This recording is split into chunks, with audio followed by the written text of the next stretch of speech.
Going to turn our attention to our presenters at this point and get situated. I'm going to welcome in Scott from Hyaline Industries. If you saw the Facebook post, this stuff is really, really fascinating.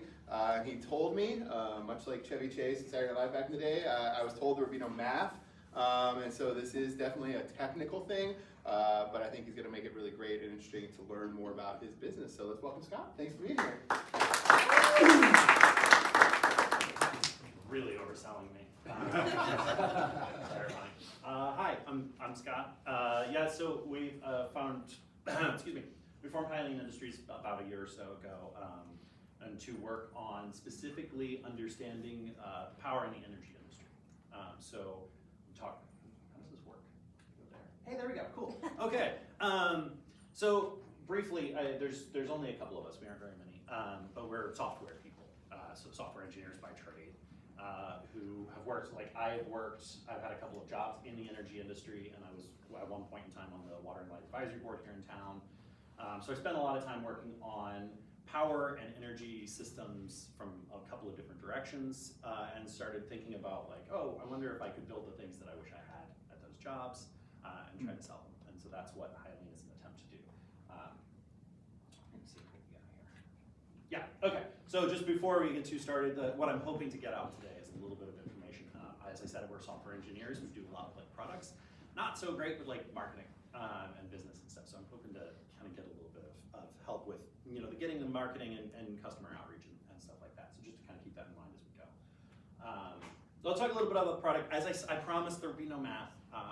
Like keeping it at the business level, the easiest way to think about what we're trying to do is we want to look at what Ameren owns, and we want to look at what they're worth, and we want to break it down and see what happens to those assets. So Ameren owns a bunch of power plants. PG&E in California, or Xcel Energy up in Minnesota, or NextEra in Florida. Wherever you go, there's large utilities. They own billions and billions of dollars worth of power plants, solar farms, transmission pipelines, etc. We would like to know what they are. We would like to know what they're worth, and we would want to know, broadly speaking, what's going to happen to them in the future, and put that analysis out for anybody who might need to use this. So if you keep in mind the idea of just, I wonder how much money Ameren makes, and I wonder where they make it, that's a pretty good sense of what we're trying to do, just at the core business level. We have a couple of, we have some data products here. We try to view various different things. I've got this broken out. So like up here, this is sort of a view of an individual power plant. It's just, this is how much power plants, this is what the power plant did. This is how much they generated, this is how much fuel they used, this is how much money they made, this is what it cost.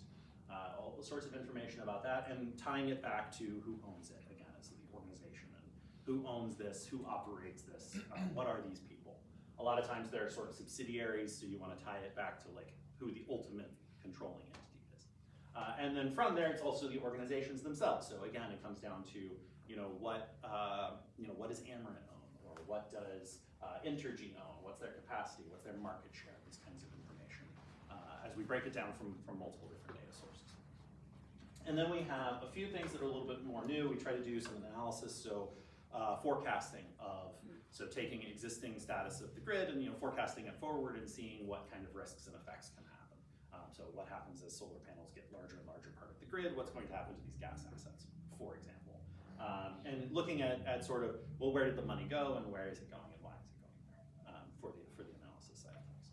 So I hope that makes sense.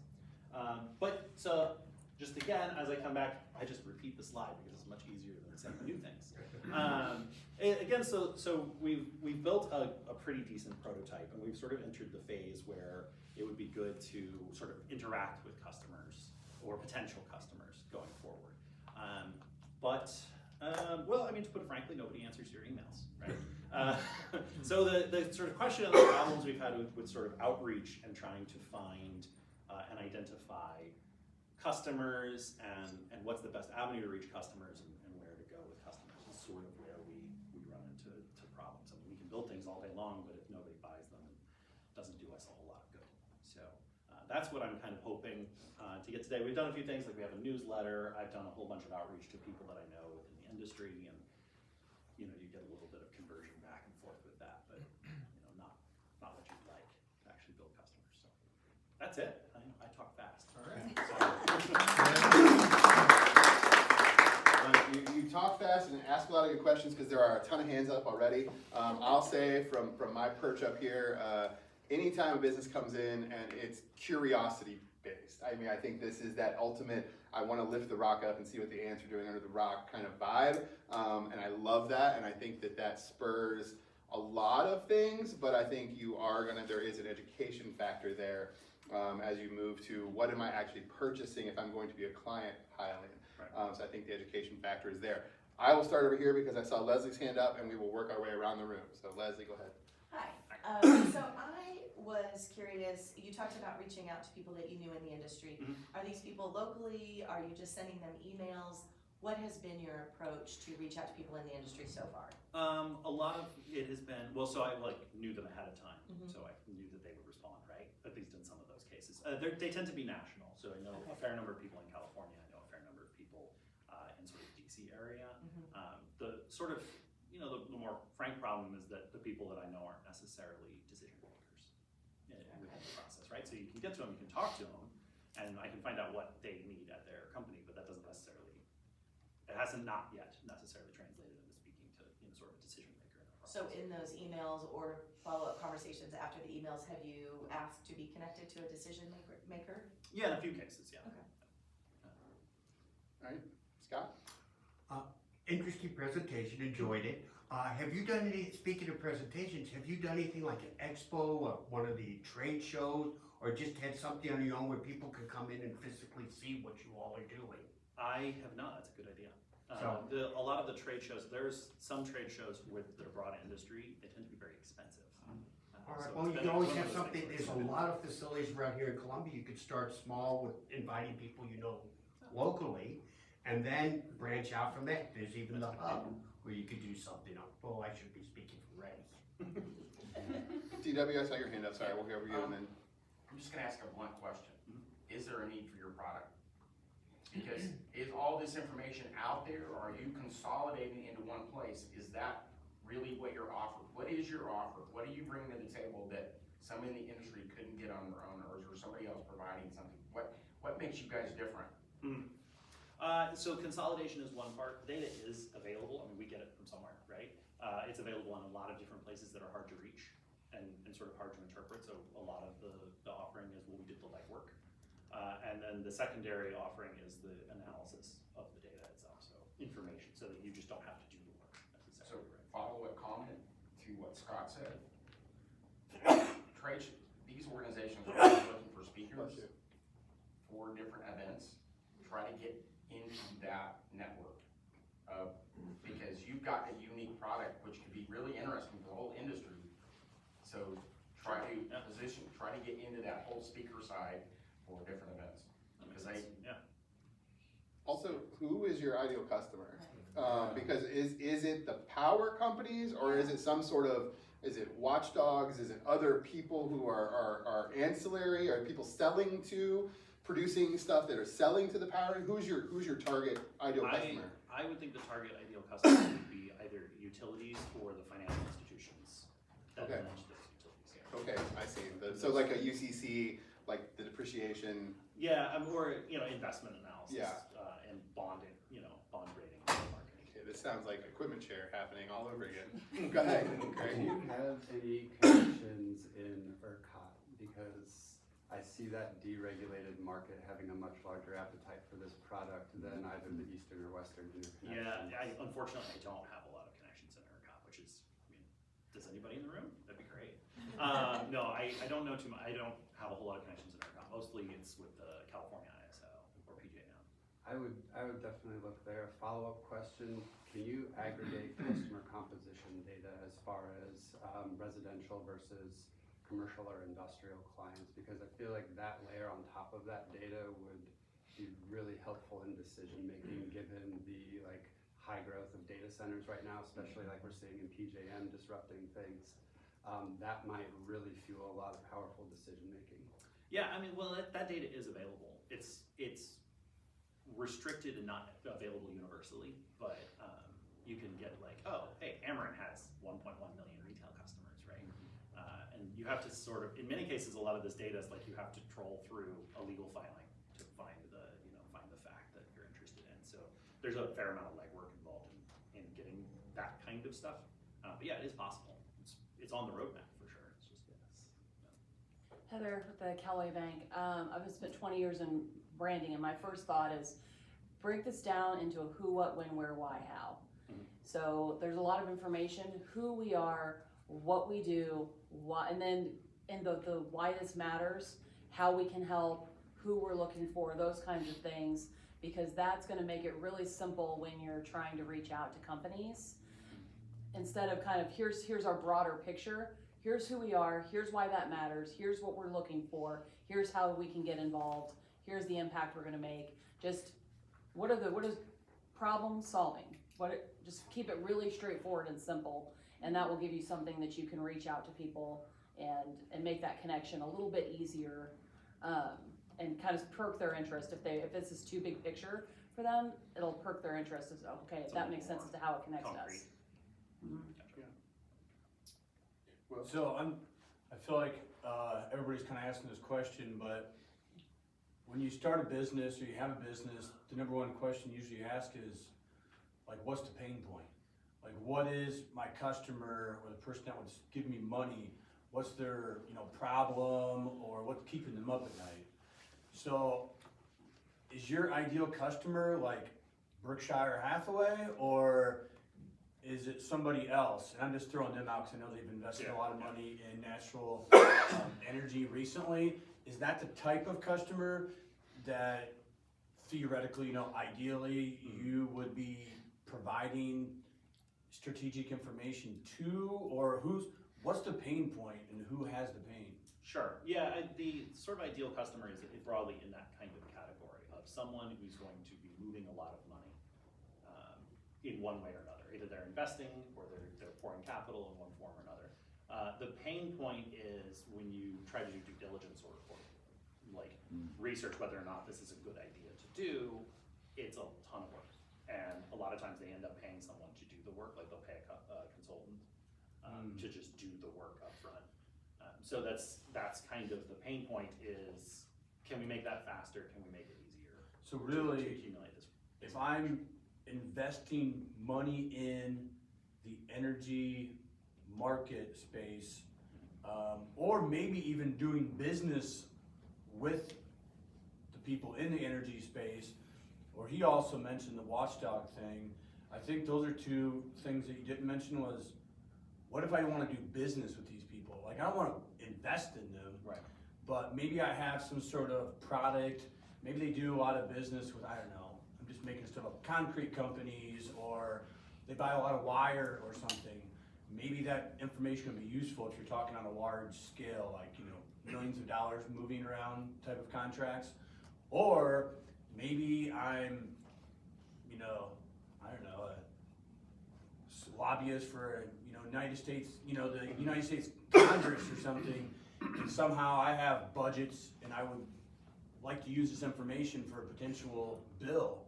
Right. Or something like that. Those could be customers Yeah. that maybe you're not thinking of. I mean, I wouldn't want to close off customer space, but I do feel like there's a certain amount of there's a kind of a cost benefit to try to expanding my customers too far. Okay. Because I do feel like there's a lot of people who could potentially use it, but I also feel like, especially after my early experiences, that the effort of finding customers is kind of high, and so if I only have so much time, I was trying to stay focused on one specific. Would this be something like a Charles Schwab or something you would love to have as a tool for your Sure, yeah. elite customers or something? Or I mean, there's a lot of people I could imagine would want to make use of it, but it's about who to find. My concern is who do I reach out to? Yeah. We'll circle back around. Christina. Hi, Christina with Main Street Cybersecurity. My first question is data protection, not just who are you looking for, but also how are you protecting that data, and how does the data that you're providing them not only give them an ROI because of the risk assessments are super expensive, but how are you protecting that data so that they are at that versus somebody that's not using your product. And I also think about when I worked at the nuclear plant, I was an armed guard, right? And we have all kinds of regulations, and now that I'm in cyber, I also understand that from the data side, right? So there's like ITAR regulations, which based on the data that you're talking about, I don't think you fall into, but you definitely want to start thinking about where's that legal, where are you in that legal realm of data protection, and then also maybe getting legal services, because if you're going through a lot of that legal documents and stuff and pulling things out, making sure that you have somebody there that can validate the data, because I think the data is going to be obviously your asset in this particular case, and so you'll want to make sure that's like super tight. Yeah, that's a good point. Jason? Maybe I completely missed it. How are you making money? How do you monetize it? Who is it? A membership? Is it a one-off? I'm going to pay you for a report? It'd be like so there's two different possible paths. The main one that I've been aiming towards is more of a subscription type service, right? Like some company will pay us for an annual contract, and then anytime they want to use the tool, they'll just go on and use. Because they're making a lot of these moves Because financially. that's the idea, because they're going to do this Repetition. constantly over and Yes. over and over again. So subscription. Yeah, I would say you probably, like, based on the info I have, like, an annual subscription, you might wanna look at making that a monthly, cause they wanna Well, be more flexible, but I'm not a marketing expert, I'm just saying what I I see a always lot reference of as the annual data as stuff. just a lot of Yeah. times when you talk to somebody, they're like, oh, I'll just cut you a check for the whole year. Right, I'll just yeah. have it for 12 The months. But bigger yeah, like, companies for sure, but, It's a software as a service model, so it would be Yeah. however those get Yeah. prorated, for subscriptions, would be the main venue. The other, there is the idea of like one time, I'll do some work for you, custom work for you type situations, but I haven't really explored that as a business model too much. Can I answer your question? Greg? Would state utility boards have a use of information in grading or regulating utilities just from like a infrastructure security standpoint or sustainability standpoint? Yeah, I think absolutely they would. I'm not sure, I'm not a lawyer, I'm not sure of the like legal or regulatory rules around how admissible that kind of information is. So, yeah, I'm sure they would love to know this, type of information, but they may be constrained in what's like legally, possible for them to know. And you would know, being on the Columbia Water and Light Board better than I would, but I see like the rate, like the restrictions they have on rate increases and things like that, and then the mix of generation and the inputs to fuel that, maybe a correlation there. Well, and a lot of the regulatory process is built on, they have to tell, Ameren, taking Ameren for an example, Ameren has to tell them something.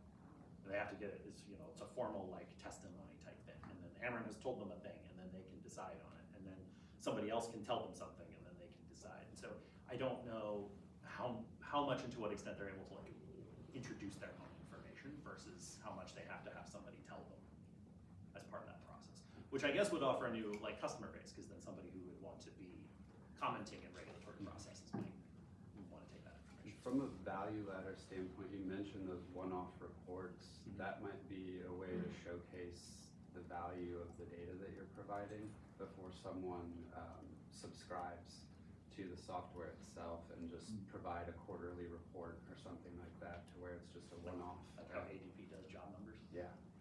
Gotcha. Do you have any paid or unpaid customers? And I only bring that up because I'm just thinking out loud, if you threw a couple names out, or you said, the Regulatory Board of Missouri, or, Berkshire and Hathaway, Edward Jones, even if they didn't pay you money, which obviously is the goal, but if you could say the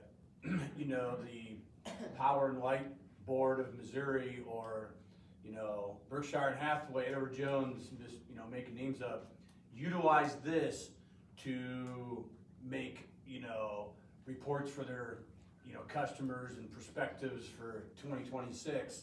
Now you've got that as part of a, entrenched kind of thing. A lot of people do that to where they try to build up, we talked and presented at this conference, and these people are using this tool to do that. So it might be something where you try to figure out, who needs you, and you can use their name a little bit? Yeah, well, I mean, the problem has been getting people to agree to do that. Sure. I mean, it's a good idea, for sure, but yeah. Joe? I think that was actually mostly what I was gonna say, but in the vein of, do you have in mind what your sales goal is gonna be? So like, if you're going with a subscription model, do you have an idea of, in your perfect case universe, what your volume of sales you wanna have? And then, what that customer looks like? And, you know, if you can just get one of them to buy in, even if it's a agreement of, hey, we're building something new, we would love for you to be our pilot case, we will offer this to you for a year for free, as long as you're okay with us sharing that you're one of our customers, and you're gonna be part of helping us build this better, so that it's more useful to people like you.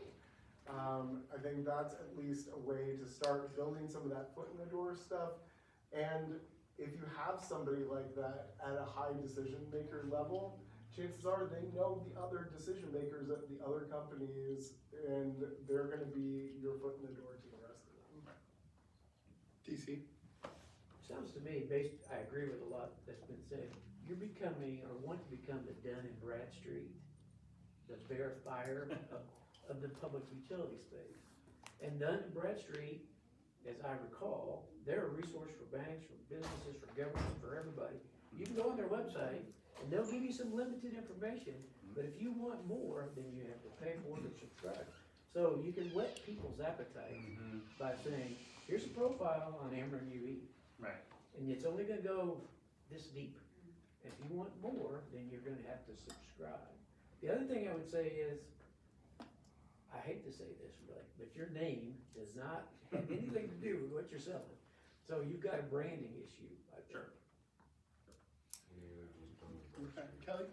I guess to get past the gatekeeper is really making them into a sales team member of your own.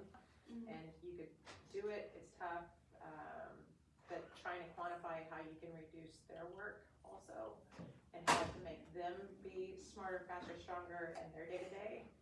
And then that way when they go to their boss, it's like, hey, this guy's gonna help me work better for you. So I don't know how to quantify that for you. Right, yeah. That makes sense though. Is there a possibility of a survey to some of these, either they're your connections or the decision makers or whomever, trying to get information about how much do they spend on consultants for this type of work? That might inform you as to the hill you're trying to climb, right? Okay, either you're going to pay an employee X amount of dollars to do this work, or you're gonna pay a consultant 2X amount to do this work. Right. Here's where we come in. We can help your employee do it for less, or, you know, but until you have that number there, it might be hard to kind of fight that battle. So maybe some sort of survey, if you can get a survey out there for folks. I actually know some of that information because Okay. I report it in some cases. Okay, very good. But having some of that, yeah. Jason? If I dumb this down, you're culling through information that's available and producing something that either saves somebody time, or it's something they didn't have originally, they make a better decision about their bid, right? There's people in here that know what Balance HQ is, and John Larrick and Ben Latimer. They found a niche with the school systems, and they're going in there and taking all this monstrous amount of information and reports that were this thick that board members have no clue what was really in it, and they're turning it into something that they actually can understand. Right. Different industry, but I feel like if you don't know those guys, they have 70 plus, 75 clients now of different school districts around Missouri only currently, but they're expanding. I think you need to meet those guys and just talk and compare notes. So, Okay. Balance HQ, you said? Balance HQ, yeah, we'll make a connection, see if it goes anywhere. Great. What other software products do you see this as a complement to? Could you leverage the data that you provide as an enhancement to something that existing platforms with existing customer sets could connect with you, as far as like a value add for them to get your foot in the door? That's a good question. I mean, there's financial data, so financial data set partnerships kind of make sense. Outside of that, this data, like I think a lot of the sort of underlying pitch of this is that you kind of need the data, but it's hard to find and hard to use, and so it's very expensive, so people just don't do it. right? Or don't write a software, there's not a software tool for it, they do it by hand once every 2 years or once every 3 years or so on. So outside of financial institution, like E-Trade type thing, I'm not sure there's a whole lot of like partnership space. Although the financial institutions may be a valuable partner. So. Again, thinking from the data security side, are you using AI to help you collect this data, or what? Like, how are you aggregating that data? You don't have to answer, just think about, because those are the questions that like a cyber team, if you come in as a vendor to some of those bigger things, especially if you're looking to get FedRAMP certified, which means federal government agency, sign off. Right. You're gonna wanna think about what that cyber team is going to be looking at on your application and your like SOC 2 reports and those kind of things. So in case, yeah, okay, you already know. Okay, cool. I mean, yes. I just want to make sure you're right. prepared before Yeah. that happens, so that way, because it sounds like this could go pretty fast to me, because like that data is super interesting. Once you, yeah, I mean, that's the hope. Yeah. You can get a few customers in the door, then hopefully it goes. Yeah.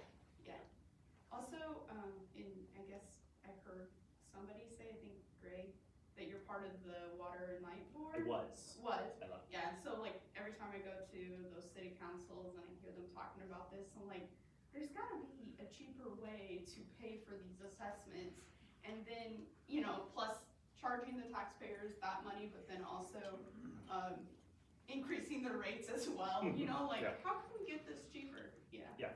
So I'm very excited about your idea. Therein is the idea, yeah. You had a slide up there of different utilities, and trying to remember, I didn't see any. Is there a place for this in rural electric co-ops? Boone Electric, Callaway Electric, Three Rivers, is there a co-op reason for this? Co-ops could use some of this, yes. So where I would see a co-op using this in the same vein of utilities is they have to do forecasting and prediction of the future. And the way that most of the industry does forecasting in the future is they don't. They just sort of like, they draw a graph of their own thing and then they just draw a line. And they're like, that's our forecast.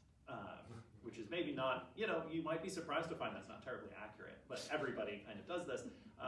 So the more sophisticated, like investor-owned utilities will look at the other utilities as well as themselves. Whereas co-ops don't really have the manpower, the capacity, especially some of these like really small rural co-ops. There's like 50-person co-ops, right? They don't have the like resources to do that kind of analysis or to pay, Burns and McDonnell to do that kind of analysis for them. So the idea that they could buy this and then be able to do a more sophisticated market analysis for themselves is, I think, a compelling pitch. But again, co-ops they're kind of a different beast. I used to work with co-ops a bunch, and they're kind of a different beast in terms of how you get in with them and how you talk and interact with them. I have spoken to a few co-op people who have mostly said, let us know when you get an investor round, and then we'll take you serious, and then we'll deal with it. Because they don't really want to be the first people to do stuff.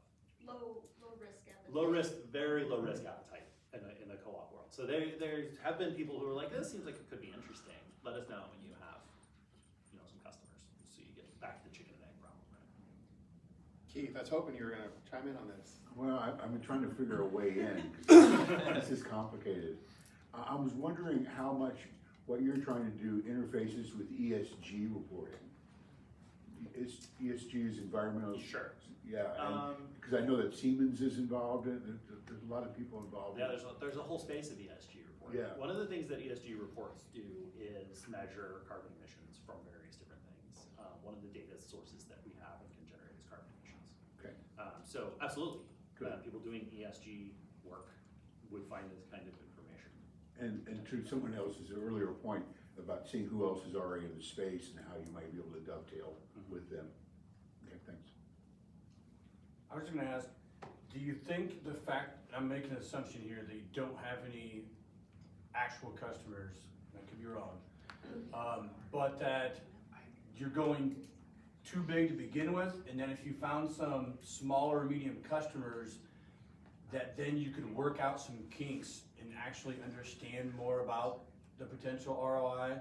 So what I'm thinking is, using Ameren as an example, and using Missouri or Illinois as an example, and you asked, what are some places that are investing money that might invest in an Ameren or Ameren type company, that you could literally maybe walk in the door, knock on it, and meet somebody who's involved in decision making. Like maybe they're managing 4 or 5 small companies, retirement accounts, or, you know, I'm talking like 20 or 30 or 40 million dollars that they're maybe like managing or less. Or maybe it's the, and I'm making companies up, but I'm thinking like Emery Sapp & Son or Wireco or somebody. Maybe you know somehow that they're doing millions of dollars in that space, that they would be interested to know like what projects or information might be around the corner. Or maybe there's a, you know, a Flat Branch bank of the area that's housed in a St. Louis community or wherever Ameren has their largest kind of investment, but it might be, people might be moving money around the most. In those places, you could probably literally walk in and talk to the president or the owner of the place. Office of Emergency Management, do they have any connections in just in the sense of, I mean, we were talking about Fulton before, Callaway, you know, do they have to change their SOPs as things age, as things change, as you start forecasting different inputs, outputs, things like that? I don't know. That's a good question. I don't know. I would imagine that OEM would be more interested in just the location. Sure. You know, they want to know where gas pipelines are, right? So that they know Right. which ones blow up. But I don't know that they would care too much about. I just, from your forecasting side of things, I mean, you know, an aged nuclear plant is a different thing than a brand new nuclear plant as far as OEM is concerned, maybe. I would So, imagine. Yeah, I would so imagine, yeah. we'll start here and then go to Greg. Where can people find you at? Do you have a social media or a website? Yeah, we have a newsletter at Hyaline.tech.